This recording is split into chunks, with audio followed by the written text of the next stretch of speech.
Hey everyone, welcome back to the channel. Today we're going to explore the world of aircraft emergencies.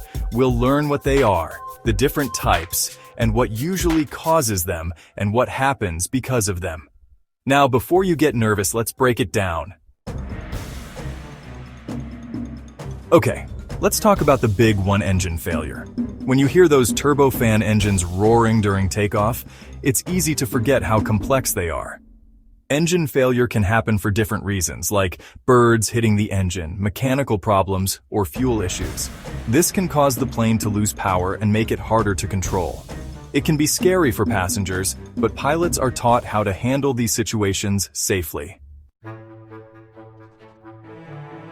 Now, this next one sounds more frightening than it usually is. We're talking about cabin decompression. Way up high, the air is very thin. That's why the cabin is pressurized, so you can breathe comfortably.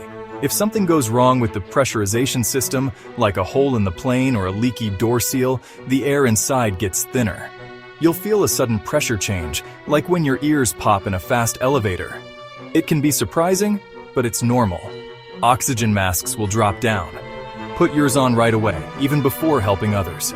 This makes sure you have enough oxygen to stay awake and alert. Remember, you can't help anyone if you're unconscious. Put your mask on first, then help others, especially kids or anyone who needs assistance. The pilots will put on their oxygen masks too, and follow emergency procedures to keep everyone safe. They'll fly the plane down to a lower altitude, where the air is thicker and easier to breathe. This is done quickly. The descent might be steeper than usual and you might feel some pressure, but the pilots are in control. It's all to keep you safe. They'll also talk to air traffic control to get permission to land quickly at the nearest airport. It might be a little scary, but the crew is trained for these situations. They practice a lot to keep you safe and sound. Let's talk about bird strikes. Birds are a beautiful part of nature, flying gracefully through the sky, often in flocks.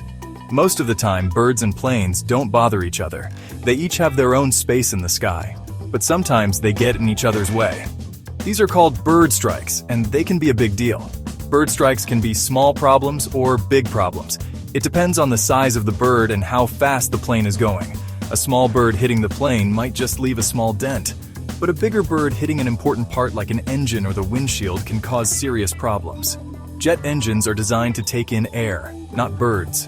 When a bird gets sucked into an engine, it can cause a lot of damage. It can break the blades, stop the air from flowing correctly, and sometimes even make the engine stop working.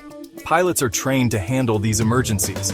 Pilots practice what to do if an engine fails, even if it's because of a bird. They practice different situations so they can stay calm and fix the problem. They'll check the engine, and if they need to, they'll turn off the damaged engine and land using the other one. Bird strikes on the windshield are a different story. The sudden hit can be scary, but pilots are prepared for this too. Those windshields are very strong with many layers, but a big bird at high speed can still crack it. The inner layers stay strong even if the outer layer cracks. The windshields are designed to crack but not break into pieces so the pilots can still see. This is important so they can still see and control the plane. Okay, let's talk about the inside parts of the plane now, the hydraulic system. This is a super important part of the plane. It does a lot of things to keep the plane working and safe. This system is like the muscles of the plane. It powers the parts that move so the plane can fly smoothly. It helps the pilots control the rudder, the ailerons, the elevators, all the parts that make the plane go up, down, left, and right. Without it, the plane would be really hard to control. It uses hydraulic fluid, kind of like special power steering fluid for airplanes. A hydraulic system failure can happen because of leaks, dirty fluid, or mechanical problems. If this happens, the plane might be hard to steer. Airplanes have backup systems, extra pumps, and emergency plans, so even if one part breaks, there are other parts to take over. And even if the worst happens, and the main hydraulic system stops working, pilots are trained to handle it. They practice a lot to manage these emergencies. They have backup systems and emergency controls to fly the plane. If this happens, the flight might be bumpy and take longer. But thanks to the pilots and the engineers who design the planes, flying is still very safe. We all need electricity these days, and airplanes are no different. The electrical system powers everything from the navigation systems and lights to the coffee maker. So what happens if the power goes out way up high? First, don't panic. Modern airplanes have backup electrical systems. There are extra power units and backup generators and even batteries to keep important systems working if the main power fails. The important flight controls, navigation equipment, and communication systems will still work. The pilots are trained to figure out what's wrong and fix the problem, and switch to backup power. Electrical problems can happen from things like short circuits, broken parts, or damage to the outside of the plane. The cabin lights or movies might go off for a little while, but remember, safety is always the most important thing. So, there you have it, everyone. A quick look at aircraft emergencies. I know what you're thinking, Mike. You've just spent the last 20 minutes talking about all the things that can go wrong on a plane. And you're right, I have.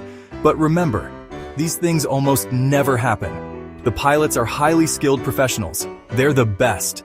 They practice these emergency procedures over and over again for years, so they're ready for anything. It's important to stay calm during an emergency. Panicking makes things worse, but staying calm helps everyone think clearly and do the right thing.